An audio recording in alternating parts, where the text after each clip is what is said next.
అందరికీ నమస్కారం. జాగృతి నాయకులకు, ప్రెస్ మిత్రులకు హృదయపూర్వకంగా ఈరోజు ముచ్చర్ల సత్యనారాయణ గారి జయంతి సందర్భంగా నేను శుభాకాంక్షలు తెలియజేస్తా ఉన్నా.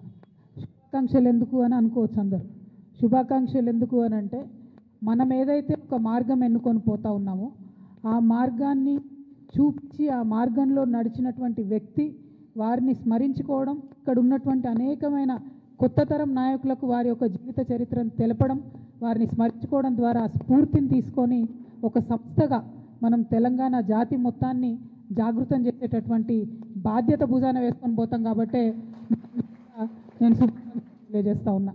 మరి తమ్ముడు రంజిత్ కుమార్ గారు ముచ్చర్ల సత్యనారాయణ గారితో కలిసి అక్కడ తనతో పాటు కలిసి చాలా సంవత్సరాలు ఉన్నటువంటి వ్యక్తిగా పర్సనల్గా వారికి ఉండేటటువంటి అనుభూతులు పంచుకోవడానికి ఇక్కడికి మరి వారితో మాట్లాడించడం జరిగింది. ఎందుకంటే ఎప్పుడైతే ముచ్చర్ల సత్యనారాయణ గారి గురించి నేను బలంగా చదివాను, విచార కిరీటం అనేటటువంటి పుస్తకం చదివాను. పోయిన సంవత్సరం నేను బీఆర్ఎస్ పార్టీలో ఉన్నప్పటికీ కూడా నేను సంవత్సరం జయంతికి కూడా వారి యొక్క అంశాలన్నింటినీ కూడా గుర్తు చేసుకుంటూ మరి సామాజిక మాధ్యమాల్లో పంచుకోవడం జరిగింది. ఒక్కొక్క వ్యక్తి గురించి ఇప్పుడు వారి జీవితం నుండి మనకు స్ఫూర్తి వచ్చినప్పుడు ఖచ్చితంగా వారిని స్మరించుకోవడంతో మనం స్మరించుకోవాల్సినటువంటి అవసరం ఉన్నది. ఎందుకంటే ఎవరు ఏ పార్టీ అన్నది కాదు, తెలంగాణ ఫస్ట్ అనే పాలసీ జాగృతి తీసుకొని వెళ్తుంది. తెలంగాణ ప్రాధాన్యతల కోసం, తెలంగాణ మంచి కోసం పనిచేసేవారు ఎవరైనా ఎక్కడున్నా, ఏ పార్టీలో ఉన్నా, వారి గొప్పతనం ఉంటే, వారి మంచి ఉంటే ఖచ్చితంగా వారి గురించి మనం మాట్లాడుకుంటాం. అందులో ఎటువంటి అనుమానం లేదు. ఇవాళ ముచ్చర్ల సత్యనారాయణ గారు లాంటి ఉద్యమకారులు అనేక మంది తెలంగాణ రాష్ట్రం వచ్చిన తర్వాత కూడా 10 సంవత్సరాలుగా విస్మరణకు గురైనటువంటి మాట వాస్తవం, అత్యంత బాధాకరం. చాలా సందర్భాల్లో రవీంద్ర భారతిలో దగ్గరుండి ఆనాటి కల్చర్ డిపార్ట్మెంట్తోని దేశపతి శ్రీనివాస్ గారు నేను కలిసి అనేక మంది తెలంగాణ తేజోమూర్తుల చిత్రపటాలను కూడా పెట్టించడం జరిగింది. చాలా మందివి అఫీషియల్గా జయంతులు, వర్ధంతులు నిర్వహించేటటువంటి ఒక సాంప్రదాయానికి తొవ్వలు వేయడం జరిగింది. కానీ ఇప్పటికి కూడా ఒక ఆడబిడ్డగా, ఒక ఉద్యమకారుడిగా నాకుండేటటువంటి బాధ ఏంటంటే, ఇంకా కూడా ట్యాంక్ బండ్లో మన తెలంగాణ వాళ్ళ విగ్రహాలు లేవు. ఆంధ్ర వాళ్ళ విగ్రహాలు తీసేయమని నేను అంటలేను, అవసరం సమయం సందర్భం వచ్చినప్పుడు ఆ పని కూడా చేయొచ్చు. కానీ మన వాళ్ళ విగ్రహాలు అక్కడ ఉండాలి. ముచ్చర్ల సత్యనారాయణ గారి విగ్రహం ఖచ్చితంగా ట్యాంక్ బండ్ మీద ఉండాలి. ఇటువంటి వారికి గౌరవం వచ్చినప్పుడే, ఇటువంటి వారికి గుర్తింపు వచ్చినప్పుడే రేపు పొద్దున జాగృతి యావరేజ్ ఏజ్ తీసుకుంటే 35 ఇయర్స్ కూడా ఉండదు. మా దగ్గర అంతా యంగ్స్టర్సే ఉంటారు ఎక్కువ. మరి వీరు ఇంకొక 60 ఏళ్ళు తెలంగాణ కోసం పనిచేసేటటువంటి వాళ్ళు. కాబట్టి మా సంస్థకు ఇటువంటి యువతకు మరి స్ఫూర్తి రావాలంటే ఖచ్చితంగా ట్యాంక్ బండ్ మీద మన తెలంగాణ ఉద్యమకారుల విగ్రహాలు ఉండాలి. ముచ్చర్ల సత్యనారాయణ గారి విగ్రహం పెట్టాలని చెప్పి నేను ప్రభుత్వాన్ని డిమాండ్ చేస్తూ ఉన్నాను. అట్లానే అమరజ్యోతి ఉంది. ఇవాళ అమరజ్యోతి మొత్తం పడవబడేబడ్డది. ఆనాడు బీఆర్ఎస్ హయాంలో అమరజ్యోతిలో అవినీతి మరకలు అంటితే ఆ అవినీతి గురించి చెప్తూ అధికారంలోకి వచ్చినటువంటి కాంగ్రెస్ పార్టీ ఇంతవరకు మరి అమరజ్యోతి దగ్గరికి వెళ్ళి నివాళులు అర్పించడం కానీ, అమరజ్యోతిని గౌరవించడం కానీ చేస్తలేరు. రేపు పొద్దున ఖచ్చితంగా జాగృతికి సమయం వస్తుంది, జాగృతికి అధికారం వస్తుంది. ఆ సందర్భంలో అఫీషియల్గా తెలంగాణ తొలి అమరుడు శ్రీకాంతాచారి యొక్క వర్ధంతిని, జయంతిని అమరజ్యోతిలో జరుపుతాం. తెలంగాణ ఉద్యమకారులు ఎవరైతే ఉన్నారో, విస్మరణకు గురైనటువంటి వారు ఎవరైతే ఉన్నారో, అక్కడ ఉండేటటువంటి చాలా పెద్ద లైబ్రరీ ఉంది, ప్లేస్ ఉంది. ఆ కేంద్రాన్నంతా కూడా తెలంగాణ వాదాన్ని ప్రజ్వలింపజేసేటటువంటి ఒక సెంటర్ పాయింట్గా, ఒక వార్ రూమ్గా దాన్ని క్రియేట్ చేయడం జరుగుతుంది. స్కూల్ పిల్లలుంటే, కాలేజ్ పిల్లలుంటే వాళ్ళని ఎక్స్కర్షన్ తీసుకొచ్చి మరి ఇగో ఇది త్యాగం, దీనివల్లనే మన రాష్ట్రం వచ్చిందని చెప్పి చిరస్థాయిగా ఆ ఉద్యమకారుల పేర్లు నిలిచిపోయేటట్టుగా కూడా అమరజ్యోతి దగ్గర మనం ప్రయత్నం చేస్తాం. ఇవాళ ముచ్చర్ల సత్యనారాయణ గారి జయంతి అంటే వారు ఏ బహుజనుల కోసం అయితే కొట్లాడిండ్రో, ఏ సామాజిక తెలంగాణ రావాలని కొట్లాడిండ్రో ఆ తొవ్వలో మనం నడవాల్సిన అవసరం ఉంది. ఇవాళ ఒక విషయం మీరు గమనించాలి. మనకు మున్సిపల్ ఎన్నికలు వచ్చినాయి. మొన్ననే లేటెస్ట్గా గ్రామ పంచాయతీ ఎన్నికలలో బీసీలకు అన్యాయం జరిగింది. 42% రిజర్వేషన్ ఇవ్వకుండానే ముందుకు పోయిండ్రు. ఇవాళ మున్సిపల్ ఎన్నికలు వచ్చినాయి. మళ్ళీ మున్సిపల్ ఎన్నికలలో 42% మాట ఎత్తకుండా కాంగ్రెస్ ప్రభుత్వం ముందుకు పోతుంది. ఆ ముందుకు పోయేటటువంటి సందర్భంలోనే మరి బీసీలు ఎక్కడ తెలుసుకుంటారో, మరి సంస్థలు, చాలా సంస్థలు, వ్యక్తులు ఎక్కడైతే గలమెత్తుతారో అనేటటువంటి ఆలోచన రాగానే ఏం చేస్తారు, గుంపు మేస్త్రి గారు గుంటనక్క గారిని ట్యాపింగ్ కేసులో పిలుస్తారు. గుంపు మేస్త్రి, గుంటనక్క ఇద్దరు కలిసే ఉన్నారు. మభ్యపెట్టేటటువంటి ప్రయత్నం ఇది తెలంగాణ సమాజాన్ని. రేపు పొద్దున మీరు నోటిఫికేషన్ ఇస్తున్నారు మున్సిపాలిటీస్ కోసం, మా బీసీలంతా ఏకమవుతారు, ఏమైంది మా 42% అడుగుతారని చెప్పి కొత్త డ్రామా మొదలుపెట్టిరు తప్పితే ఇది ప్రజలకు వనికొచ్చేటటువంటిది కాదు. వాళ్ళిద్దరు కూడా కలిసే ఉన్నారు. ఇవాళ బీఆర్ఎస్ పార్టీ ఎక్కడ అడిగిందో ఒక్కసారి ప్రజలు గుర్తు చేసుకోవాలి. బీసీలకు 42% రిజర్వేషన్ ఇవ్వకుండా ఎట్లా మున్సిపల్ ఎలక్షన్లకు పోతారని బీఆర్ఎస్ పార్టీ ఉద్యమాలు చేస్తున్నదా ఇవాళ బీసీ బిడ్డలు గమనించాలి.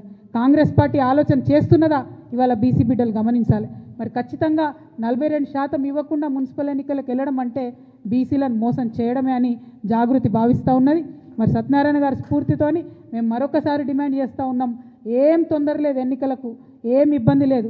ఎప్పుడైతే పొలిటికల్ పవర్ అనేటటువంటిది బడుగు బలహీన వర్గాలకు వస్తుందో 85% పైచిలుకున్నారని చెప్పి రాహుల్ గాంధీ గారు చెప్తున్నటువంటి ఆ సమాజానికి వస్తుందో అప్పుడే తెలంగాణ బాగుపడుతుంది. కాబట్టి 42% రిజర్వేషన్ ఇవ్వాలి అని ఇప్పటికీ కూడా నేను ప్రభుత్వాన్ని డిమాండ్ చేస్తున్నా.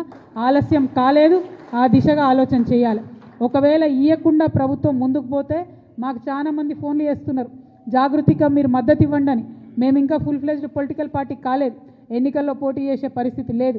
కాకపోతే ఎవరు ఎక్కడ నిలబడ్డా బీసీ ఎస్సీ ఎస్టీ మైనారిటీ ముఖ్యంగా మా ఆడబిడ్డలు మా యువ మిత్రులు ఎక్కడ నిలబడ్డా వారు మా మద్దతు కోరితే తప్పకుండా జాగృతి తరఫున మద్దతు ఇస్తామని నేను ఈ సందర్భంగా తెలియజేస్తూ ఉన్నాను. రాష్ట్ర వ్యాప్తంగా అనేక మున్సిపాలిటీస్ నుంచి మాకు ఫోన్స్ వస్తున్నాయి. వారందరికీ ఒకటే మాట చెప్తున్నాం, జనరల్ సీట్ ఉన్నా సరే వెయ్యండి. ఎందుకంటే నేను యువతకి ఇవాళ పిలిపిస్తూ ఉన్నా, మహిళలకు ఇవాళ పిలిపిస్తూ ఉన్నా. మనం రాజకీయాల్లో ఎమ్మెల్యేలుగా ఎదగాలి, ఎంపీలుగా ఎదగాలంటే గ్రామ స్థాయిలో అవకాశం ఉన్న కాడ మొదలు పెట్టండి, మీకు ఎక్స్పీరియన్స్ వస్తుంది. గెలుపు ఓటమి ఇంపార్టెంట్ కాదు, ఎలక్షన్ ప్రాసెస్ ఎట్లా ఉంటుంది, ఎలక్షనీరింగ్ ఎట్లా ఉంటుంది, ప్రజల దగ్గరికి పోయి ఓటు అడిగేటటువంటి విధానం ఎట్లా ఉంటుంది, ఇది మీకు ఒక ట్రైనింగ్ గ్రౌండ్గా, ఒక ప్రిపరేటరీ గ్రౌండ్గా పనికొస్తుంది. కాబట్టి మున్సిపల్ ఎన్నికలు సంపూర్ణంగా మీరు వాడుకోవాలని చెప్పి తెలంగాణ యువతకు, తెలంగాణ మహిళలకు, తెలంగాణ బీసీ బిడ్డలకు నేను పిలుపునిస్తూ ఉన్నాను. మాకు ఎక్కడ వీలైతే అక్కడ మమ్మల్ని ఎవరు అప్రోచ్ అయితే వాళ్లకు మేము మద్దతు ఇస్తాం. అవసరమైన చోట మా కార్యకర్తలు పోతారు, నేను పోతాం, అందరం పోయి ప్రచారం కూడా చేసి మరి యువ మిత్రులను, కరప్షన్ లేనటువంటి వాళ్ళను, కొత్తగా రాజకీయాల్లోకి రావాలనుకునే వాళ్ళను తప్పకుండా ఆహ్వానిస్తామని కూడా ఈ సందర్భంగా నేను తెలియజేస్తూ ఉన్నాను. అదే కాకుండా మీ అందరికీ తెలుసు, మరి ఇందాక నేను చెప్పినట్టు ఏదైతే బీసీల విషయంలో బీఆర్ఎస్ కాంగ్రెస్ కలిసి మభ్యపెడతా ఉన్నారో, నిన్న మొన్న నవ్వొచ్చింది నాకు. కేటీఆర్ గారు పోయి సికింద్రాబాద్ జిల్లా చేయాలని ఉద్యమం చేస్తున్నారు.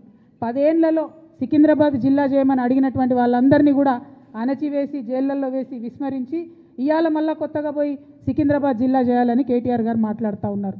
నేను ఒకటే చెప్తా ఉన్నాను, రేవంత్ రెడ్డి గారు జిల్లాలు పునర్వ్యవస్థీకరణ చేస్తామని చెప్పి మాట్లాడుతున్నారు.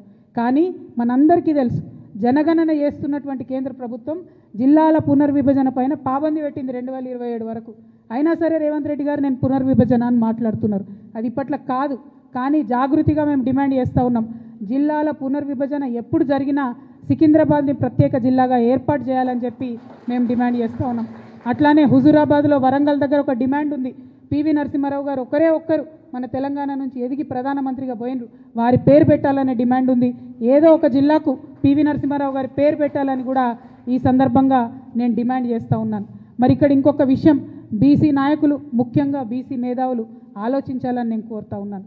మనకు కాంగ్రెస్ ప్రభుత్వం మొన్న జరిగిన కులగణనలో తీరని అన్యాయం చేసింది. బీసీల లెక్క తప్పు చేసి చూపింది, తక్కువగా చేసి చూపింది. మరి ఈ అన్యాయాన్ని సవరించేటటువంటి ఒక సువర్ణ అవకాశం కేంద్ర ప్రభుత్వం చేపడుతున్నటువంటి జనగణన ద్వారా మనందరికి కూడా వచ్చింది. ఈ అవకాశాన్ని మనం ఖచ్చితంగా వాడుకోవాలి. వాడుకోవాలంటే ఏం చేయాలి? తెలంగాణ జాగృతి ఒక ముందడుగు వేస్తున్నది. మా ప్రయత్నం నచ్చితే బీసీ మేధావులు, నాయకులు, ప్రజలు కలిసి రావాలని నేను కోరుతా ఉన్నాను. కేంద్ర ప్రభుత్వం రేపు చేపట్టబోయేటటువంటి కులగణనలో ఏదైతే కులాల పట్టిక ఉంటుందో ఒక్కొక్క రాష్ట్రంలో ఒక్కొక్క పేరుతో పిలుస్తారు. ఇంకా ఏంటంటే బీసీల సంఖ్య చాలా ఎక్కువ ఉంటుంది. బీసీల ఒక్క కులంలో ఉదాహరణకు పద్మశాలి కులం ఉంటే అందులో చాలా ఉపకులాలు ఉంటాయి. కుట్ర ఎక్కడ జరుగుతుందంటే పద్మశాలీల సంఖ్య వేరే చూపిస్తారు, పద్మశాలీల ఉపకులాల సంఖ్య వేరే చూపిస్తారు. దానివల్ల బీసీల సంఖ్య, కులాల సంఖ్య తగ్గేటటువంటి ఆస్కారం ఉంటుంది. కాబట్టి ఒక అధ్యయనం చేపడుతుంది తెలంగాణ జాగృతి. త్వరలోనే ఒక రౌండ్ టేబుల్ కాన్ఫరెన్స్ కూడా పెట్టి అందరినీ కూడా మేము పిలుస్తాం. ఒక సమగ్రమైనటువంటి నివేదిక తయారు చేసి కేంద్ర ప్రభుత్వానికి కూడా మేము ఇస్తాం. రేపు కేంద్ర ప్రభుత్వం మన రాష్ట్రానికి వచ్చి ఇంటింటికి తిరిగి కులగణన చేసేటటువంటి సందర్భంలో బీసీల సంఖ్య సరిగ్గా రావాలన్నా, అగ్రవర్ణాల్లో ఉన్నటువంటి అనేక ఉపకులాల సంఖ్యలు సరిగ్గా రావాలన్నా, ఎస్సీలలో ఉన్నటువంటి అనేక ఉపకులాల సంఖ్య సరిగ్గా రావాలన్నా, ఎస్టీ ఆదివాసీ తెగలల్లో ముఖ్యంగా ఇప్పటికీ సర్టిఫికెట్ రానటువంటి ఎన్నో తెగలు ఉన్నాయి, వాళ్ళ సర్టిఫికెట్లు వాళ్ళ కులాల పేర్లు సరిగ్గా రావాలన్నా, బీసీలలో ఉండే సంచార జాతుల యొక్క కులాల సర్టిఫికెట్లు పేర్లు కరెక్ట్గా రావాలన్నా ఇప్పటి నుండే మనం అధ్యయనం చేయాలి. వాస్తవానికి ఈ పని రాష్ట్ర ప్రభుత్వం చేయాలి, కానీ నాకు గుంపు మేస్త్రి గారి మీద నమ్మకం లేదు. మొన్ననే బీసీలను మోసం చేసిండు, మొన్ననే మన సంఖ్య తక్కువ చేసి చూపించిండు, మొన్ననే మన సంఖ్య తగ్గించాలని చూసిండు. కాబట్టి ఈ అధ్యయనం ఒక బాధ్యతాయుతమైనటువంటి సంస్థగా జాగృతి చేపడుతున్నది. సమగ్రమైనటువంటి నివేదిక తయారు చేసి కేంద్ర ప్రభుత్వానికి ఇవ్వబోతా ఉన్నాం. అందరూ బీసీ పెద్దల్ని కూడా కలుస్తాం, విద్యావంతుల్ని కలుస్తాం, వారిలో ఉండే మేధావి వర్గాన్ని కలుస్తాం. ఏ కులంలో ఏ ఉపకులాలు ఉన్నాయో ఆ పట్టికేందో తీసుకుంటాం, ఏ ఏ పేర్లతో ఉన్నాయో తీసుకుంటాం. దీనికోసం మా వంతుగా ప్రయత్నం చేస్తాం.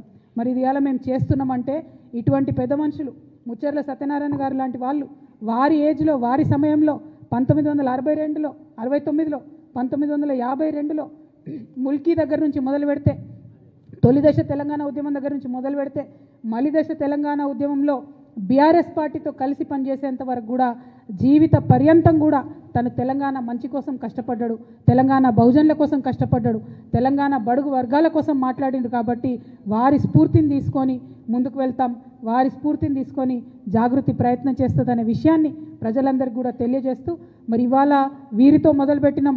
ఇంకా ఎవరైతే మన తెలంగాణ మూమెంట్లో అన్సంగ్ హీరోస్ ఉంటారో వాళ్ళందరి జీవితాలను కూడా వారి చరిత్రలను కూడా నిక్షిప్తం చేసే ప్రయత్నం చేస్తామని తెలియజేస్తూ మీ అందరి దగ్గర కూడా నేను సెలవు తీసుకుంటా ఉన్నాను. Thank you. జై తెలంగాణ, జై జాగృతి. కొనసాగిస్తాం అమరవీరుల ఆశయాలను, కొనసాగిస్తాం అమరవీరుల ఆశయాలను, కొనసాగిస్తాం ముచ్చర్ల సత్యనారాయణ గారి ఆశయాలను, కొనసాగిస్తాం ప్రొఫెసర్ జయశంకర్ గారి ఆశయాలను. జై తెలంగాణ, జై జాగృతి. Thank you.